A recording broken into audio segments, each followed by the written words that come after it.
How would you like to bet right alongside your favorite WagerTalk or Sports Memo handicapper for the next 40 days for under $5 per day? Well, we have you covered.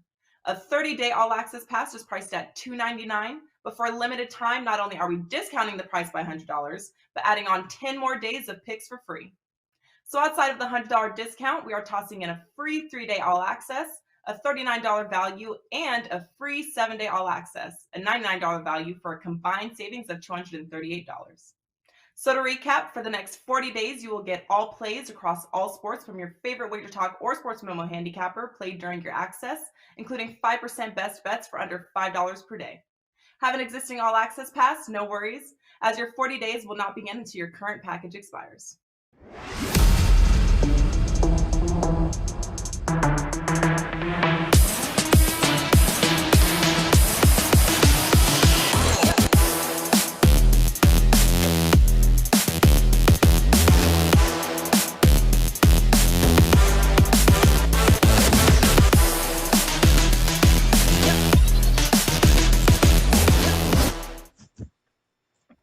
All right, guys, welcome in, and a very happy, let's be realistic here. We have no clue. I think it's May. It's definitely May. I think it's May 3rd, if that helps. And I do know we got a couple of game twos tonight in the second round of the association playoffs. And here to help us navigate through these two games, why don't we welcome in one of the original OG crews here at Wager Talk, is Ski Profit in the house. Tony Finn is here, as is Rob Vino on this Tuesday. Welcome in. Gentlemen, been a very interesting, shall we say, first couple of games. A little chalky last night, Ski. Not for nothing, a little chalky. Those that might have taken the 6.5, probably a little pissed with the Dallas Mavericks right about here today. But what do you think, Ski? What's going on with you over at WagerTalk.com? Yeah, I thought that ending was pretty ridiculous in that game. They're just trading 2 for 2, like you're not even going anywhere. But yesterday, I had a 2-1 day, so I was happy. 2 of the winners in the Miami game, and the loser was the under in that second Suns and Mavs game. Tonight, I've made one play so far in the association. I do have another play in the MLB, and I'm looking at 2 more to make tonight in NBA. So I'll talk them out with you guys. All right, so he's got something going here tonight. And how about it here, Tony Finn? Talk to us here, my man. Continued. It's been a hell of a stretch for you in the association the last month here as we get ready for the semifinals. How about tonight? What do you got for us at Wager Talk? I've taken a position on one game. That would be the Grizzlies and the Warriors game. And as far as and I have 2. And last night was a good night for me. Although I did split my NBA, I had a 2-0 night on the diamond, and I played the over, and I really liked the over in that in the early game with in the early game with Miami, et cetera, et cetera. But when you have when you have a Miami team that goes 4.5, 5 minutes without scoring, they scored 2 points in the last 5 minutes of the first half.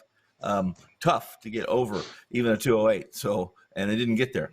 And as far as that, you thinking maybe people might be upset if they were on Dallas and they had 6 or 6.5, whatever the case may be, and you're watching that last 3-point shot with about 2 seconds to go in.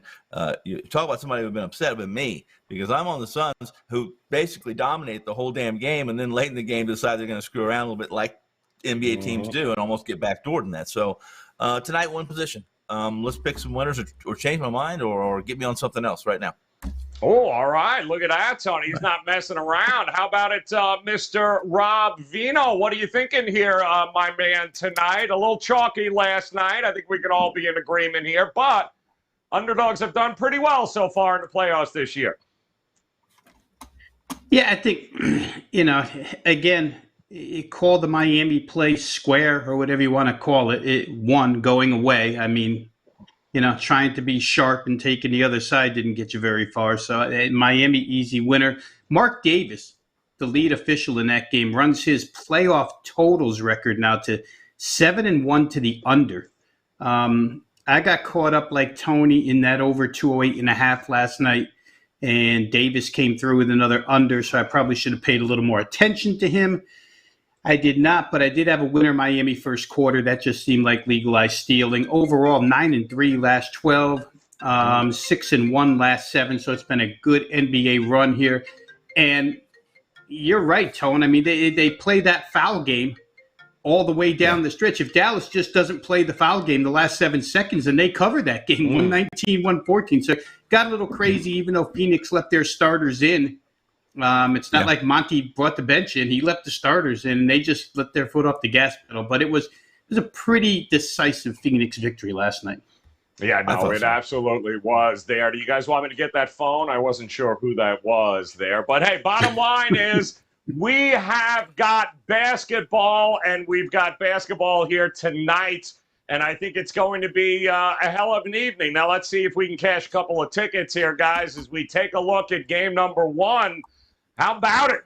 Game 2, actually, here, as the Milwaukee Bucks looking to just go back home up 2-0 against the Celtics here. Now, it opened up just like the first game did, 4, but oof, we're up to 5 now with the Celtics. So a lot of zigzagging going on here. 215 and a half is what I am seeing here, Ski. So what do you think, man? Are we basically going zigzag theory for a little while with these two teams? What are we going to get tonight? Oh, well, I think in that first game, we saw the Celtics play a little bit uncharacteristic. Like, they've been playing the best basketball all year, and they come out and look terrible. They shot a hell of a lot of three-pointers. I think they shot 50 of them. And from the field, they only shot like 33%. So I'm expecting them, to clean up offensively. Like, stop forcing it all the way into the paint. Sometimes you can just stop and pull up for a mid-range jump shot. I mean, that's what Tatum and Brown are good for anyway. So I think the Celtics cleaned up some of their things offensively. Hopefully Marcus Smart is healthy and the rest of these guys are healthy.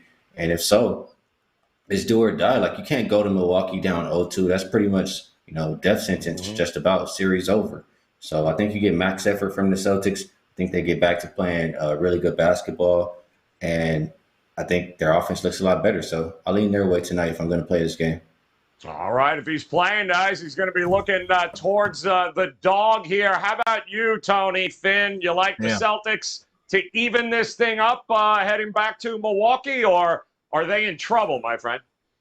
Well, all three of you will remember I kind of went on a rant last year about this Boston team and how while obviously Brown and Tatum are, the dynamic duo, this team revolves around Smart. He's the heart, the soul. He's the guy that inspires, that plays hard, and sets the example for everyone else.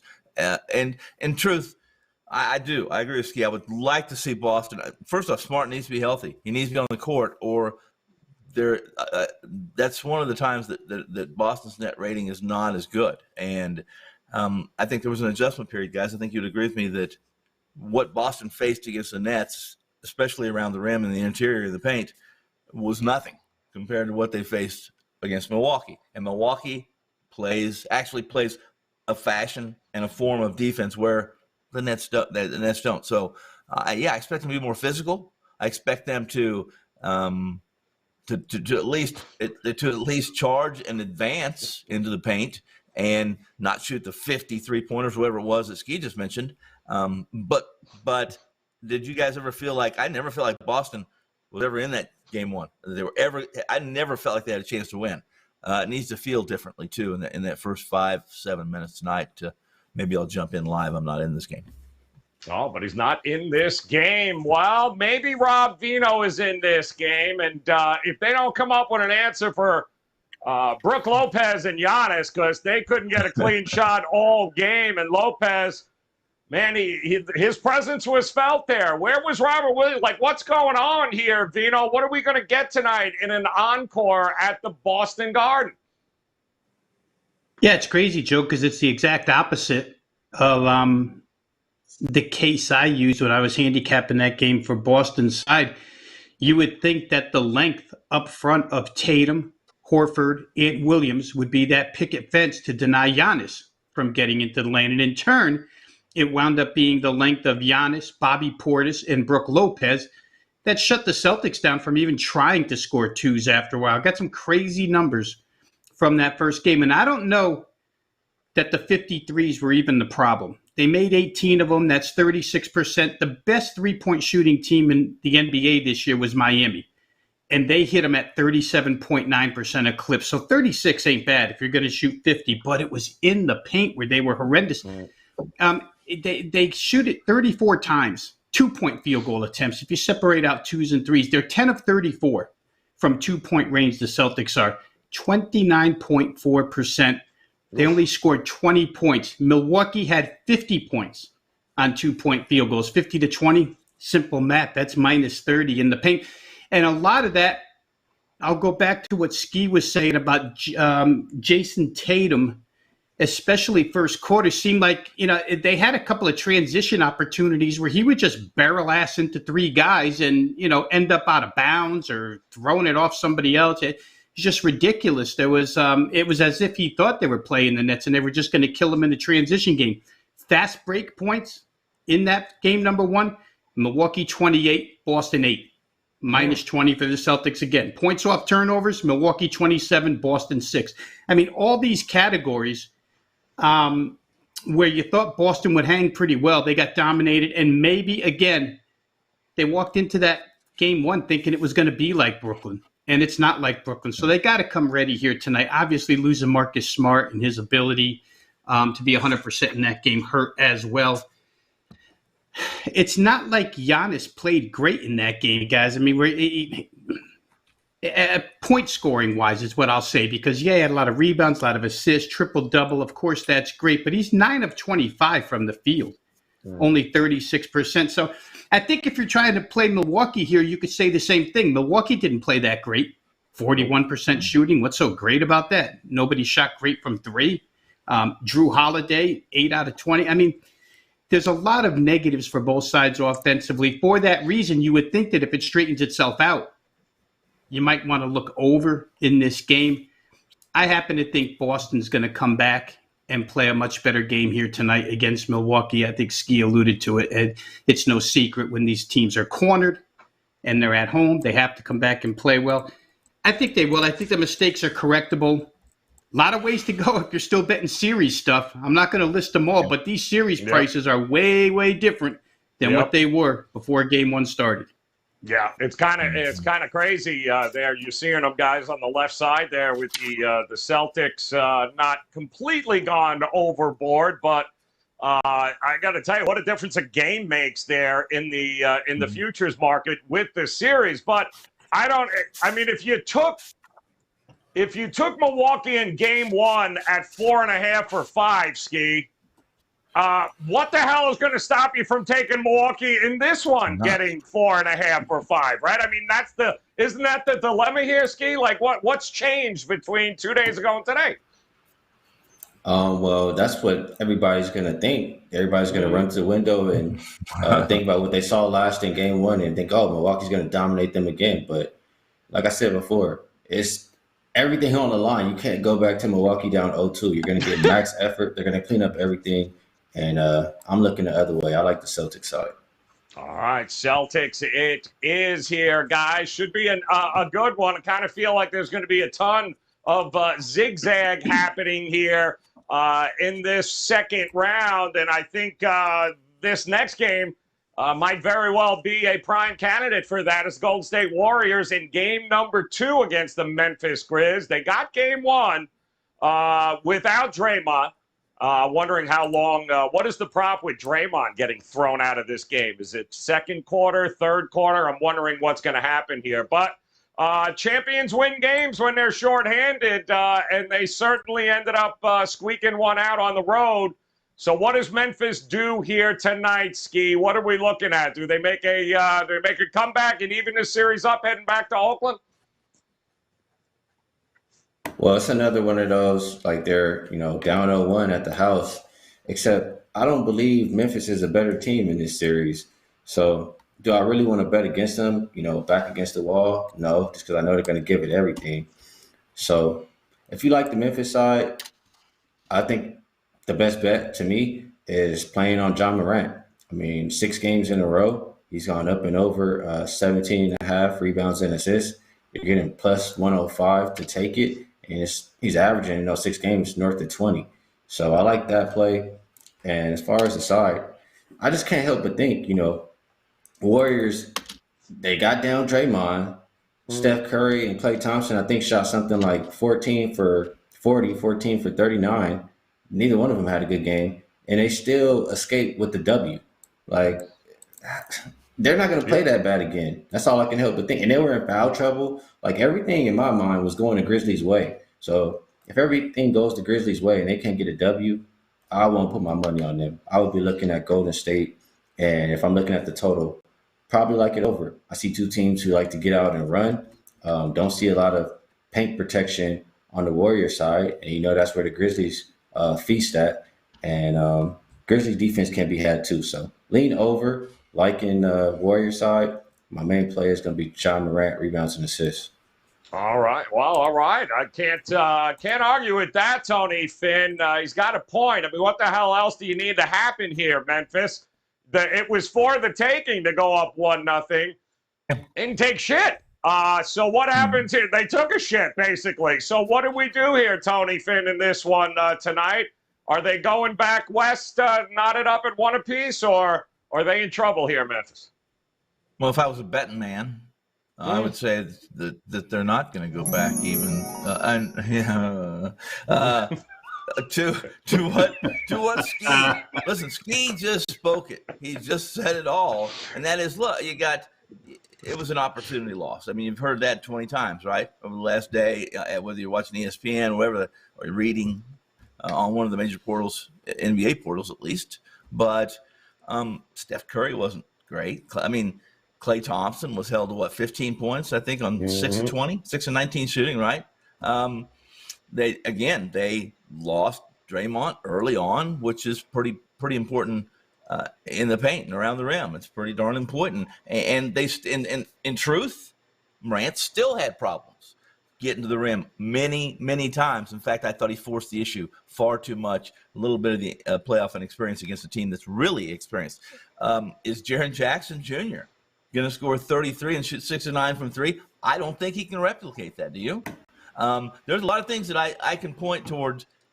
As Ski just said, Golden State being the team to be on here. And I think the price is fair. And I think if you like Memphis tonight, then you probably should look a little bit. If they can overcome that and win at home with Golden State having an average game, guys, then maybe you want to look at the series price with Memphis. I think the same applies to Boston. If you like Boston to bounce back, like Ski said, then I wouldn't necessarily be on Boston tonight minus a 5. I would be on Boston on the series price because that series price, as Robbie said, got much better. Yeah, no, it certainly did, didn't it, here, Rob Dino? So what do we do, man? There's a lot of different ways to approach this. They love them Golden State Warriors, but I find it fascinating that we're kind of right exactly where we were 48 hours ago in the marketplace, right? We got 5s out there for the Bucks and Celtics. We've got 2s, although that total appears to be just a tad bit higher here the second go-around for the Golden State Warriors. I mean, Rob, how much longer were they going to sit there and line Golden State Warrior games at 222, 223? Well, they're at the 227.5 now, and even that might not be enough, or is it?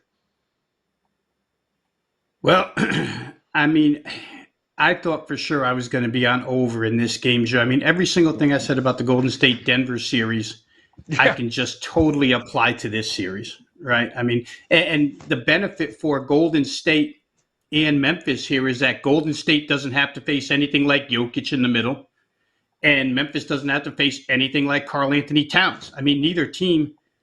Memphis probably has the more legitimate center just because Brandon Clark is 6'11", but Golden State's going ultra small with Draymond starting at center, right? And Looney played 18 minutes in that game. Here's a problem for starters. Scott Foster's your lead official here.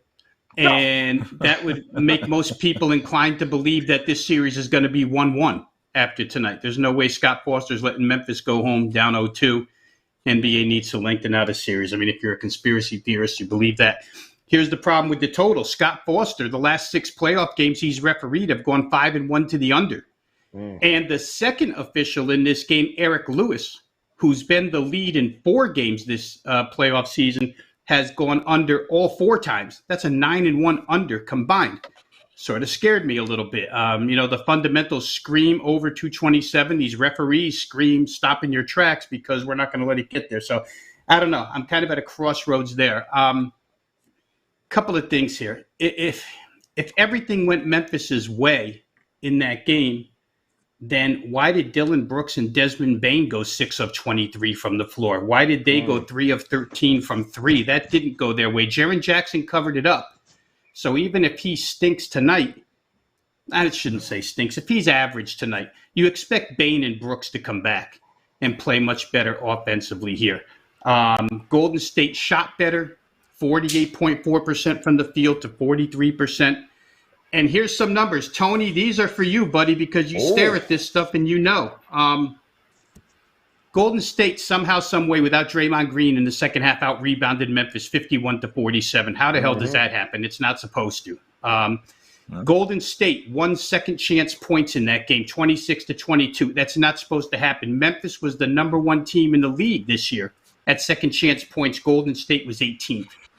Golden State wins points in the paint 56-44. It's not supposed to happen. It's the exact opposite in the regular season. Memphis is the best points in the paint team in the league, and Golden State is 25th. Those things are correctable, and they have to correct themselves for Memphis to win, but none of that, all the stuff that should have gone Memphis's way, none of it went their way, and they lost by a point. So you could build the case for Memphis for sure. I don't know what they're going to do with Jordan Poole here. Again, Clay and Steph didn't shoot, but Jordan Poole sure did. In the Denver series, they decided we're going to put Aaron Gordon on him, and he quieted him down. But once they quieted him down, Steph and Clay picked it up. So with Golden State, there's no way to stop all those guys. There's just no way. DeAnthony Melton got chewed up by Jordan Poole. I don't know what they're going to do with him defensively. Dillon Brooks can't play all 3 of these guys. So Golden State's going to score. In my mind, Memphis is going to score. If I didn't see those numbers on the referees and their penchant for unders in the playoffs, I would be all over first quarter over, first half, because first quarter over for Memphis has been a thing anyway. Would have been first half, first quarter, full game. Just a little bit scared at this point in time with Foster and Lewis on the call here as the first 2 guys. Memphis has every opportunity to go home here 1-1, guys. I think that maybe they can. Draymond's back in, and we'll see. He's just trying to hold guys up. That's all he's trying to do, Joe. He's not trying to hurt anybody. Listen, it wasn't like he drop kicked him or anything. I mean, he was trying to do the right thing, but it's, Draymond will be Draymond. Go ahead, Ski. Go ahead. No, I gotta ask Rob a little something here. I mean, what's more likely to happen in this game? Jaren Jackson Jr. scoring 30 points again, or Jaren Jackson Jr. fouling out? And as far as like the second chance points and the rebounding, Steven Adams played all year. I think he's a big part of both of those things. He's not playing in this series. Yeah, all that could be true, Ski, and maybe they wouldn't be number 1 without him. But the other side of that coin is Golden State was 25th. Who are they to be beating anybody in either of those categories with Draymond Green at center? Draymond Green wasn't their center all year long either. It was Looney. So they're 25th with Looney, and now they're playing a 6'5" guy there. Shouldn't be. And if Jackson doesn't shoot well, again, I'd go back to Desmond Bane and Dillon Brooks were horrendous shooting the basketball. And those are guys you count on if you're Memphis. So we'll see. To me, it looks like, you know what, Ski? You just triggered a memory. We talked about this the other day. We had to get the hell out of the green room because we would have stayed there till 11 at night. That's right. I'm just remembering that now. Yeah, to me, we're just a little bit on the opposite side of the fence here because I think Memphis can push Golden State every game in this series, and they did cover the +2 the first time around. We'll see how it goes tonight, but they are up against it tonight, and you would think that the cornered animal with Scott Foster as your help can get you across the finish line. Scott Foster. Do we know? Is he all unders? Did he have any overs yet, Rob, in any of the games in the playoffs? He did. He's overall he's 6-3 under. 6-3 he's under. 5-1 under in the last 6. Jeez. Real quick, fellas. Marcus Smart just got ruled out. Oh boy. Oh boy. You know what that means? That means that game's going down to 2.5. That's what it means. That's exactly what it means, damn it. That's exactly what it means. Damn. All right, no Marcus Smart here tonight, and here goes that line. I'm seeing 4s. Can I get a 4.5? How about a 5? Do we have any 5s? Going 5s, going 1, going twice. We got a 5. All right, there we go here, guys. Unbelievable. So the line's certainly moving back the other way with that news. 4, actually even a 3.5 is now popped up there. So the money's starting to roll in towards the Milwaukee Bucks. If you are a believer that Marcus Smart is the heart and soul of that team, and that they can't do it without him, it's going to be a tough one here tonight. Total still holding strong at 215.5. And all of that information, of course, leads us to figure out which one of these games, which one of these bets would these guys be leaning towards as a best bet. So we'll go ahead and put 60 seconds on the clock. Ski, you are kicking us off here, my man. Come on, where are you going tonight for a best bet? Yeah, Rob, you probably all you had to say was Scott Foster, and I just would have shut up. I think I have another stat that he's ref 6 games for John Morant, and he's 6-0 against the spread as far as the Grizzlies. So take it for what it's worth. And as far as that Marcus Smart news, I want to say, this morning I looked up when it's the entire starting 5 except for Marcus Smart. I want to say they're 3-0 to the over, so you can take that for what it's worth too. For best bet today, I'm going to go right back to that Grizzlies game. And if it ain't broke, don't fix it. Like Rob said, Golden State is not a great rebounding team. And they can be had a little bit right now as far as the way Morant attacks. Over 17.5 rebounds and assists. He's hit it 6 times in a row. He's averaging north of 20. It's plus money, so get paid tonight. All right, let's do it. Let's get paid. Come on. All right, Ski, great job there. How about it, Tony Finn? Couple of different ways to approach this one here tonight. I don't know if you're leaning a little more towards the Milwaukee game now, or if you're going to stick with Memphis. But have at it, man. What are you doing tonight? I'm going to stick with. I'm going to go Grizzlies, Warriors. I'm going to pimp a player prop, however, and that is my understanding. And the individual I talked to that do some work with Memphis said that Bane's not right. That his back is more as sore than letting on. He was put on the injury list. He's questionable. 3 for 10, 1 for 5 from 3-point, 1 rebound, 1 assist, only 2 steals, 32 minutes of action. That's not a bad night. That's something's wrong when it comes to Desmond Bane. Here's what I like. Under 24.5 points, rebounds, assists for Bane. And not only is that, if you look at that, normally you would think of Golden State and Memphis, that's going to be an over, but it's been juiced and it's been played, and there's some money coming to the under. It's a minus 124 right now. Under 24.5 points, rebounds, assists. With Bane, let the game do what it wants, but get that under because I got some money on it. All right, I love it. Let's go. He's got some cash on that. How about it, Rob Vino? Are you looking? I have a feeling we got a first half thing coming here with you, Vino. So come on, light us up. Tell us where you're going here tonight for a best bet. It's a good thing I didn't send it in to Will, because you would have got a first half thing out of me. But let me be the first to step right in here and take advantage of Ski's breaking news, and I'll gladly play over 215 in that Boston-Milwaukee game. Now, you're going to see Peyton Pritchard and Derek White, and I'd rather have those guys shooting a part of those 53s, and I'd rather have Milwaukee going up against them defensively. Especially Peyton Pritchard could get abused on the defensive end. Derek White is a big-time scorer, and he'll probably get the opportunity to cut loose here tonight. The other day, I'm just looking here at the box score. I think he was 4 4 for 4 from the free throw line, 2 of 3 from 3. The two of these guys together shot 36.4% from 3, 4 of 11, 16 points. A lot more minutes with Marcus Smart out. I just think that combination right there, guys, subtract Marcus Smart's defense out of there. Drew Holiday's the happiest guy in town. Put those two guys in, White and Pritchard, and we get over 215. All right, love it. Going up and over here tonight in that one. And oh no, we don't, do we? I think we do here, guys. You are in luck. Let's do this. Come on, let's see it. All right. We got a little John Ryan angle of the day here. We love this. And by the way, just want to point you guys that I believe Mr. Ronald Caban, good friend of the show, along with Mr. John Ryan, they've got a great show coming up over at sportsmemo.com. We encourage you guys to check that out. We love good old Ronald Caban there. Did a great job this season, and even more to come from him. So make sure you check both of them out. In the meantime, Mr. Ryan says his angle of the day focuses on betting on favorites.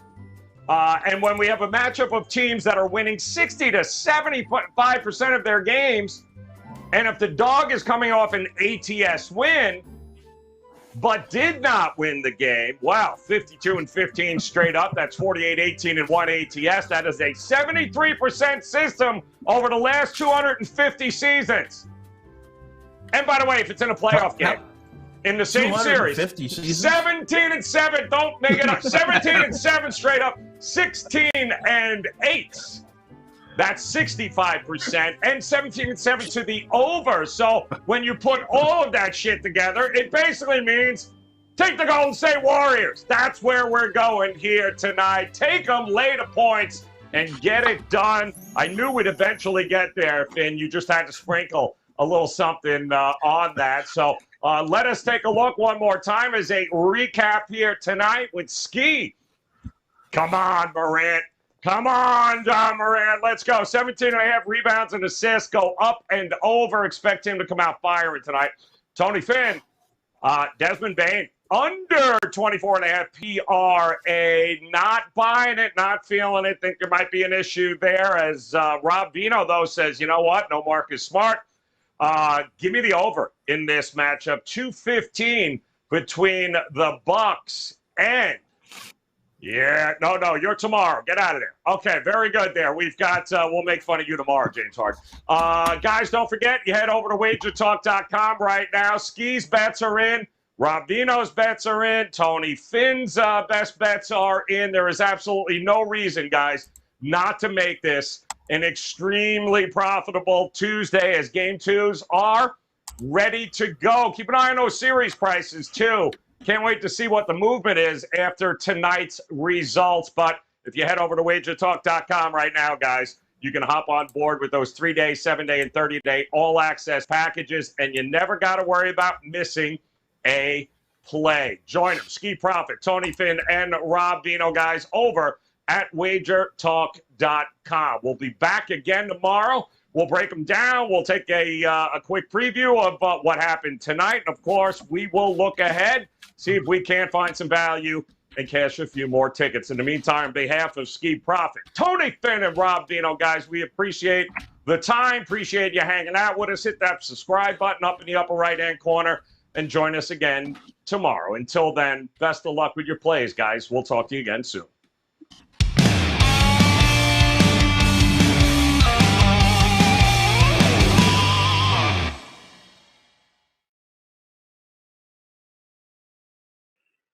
Tuesdays is known as $2 Tuesdays at WagerTalk.com and SportsMemo.com, where you can get the hottest handicappers, best bet, or daily package for only $2.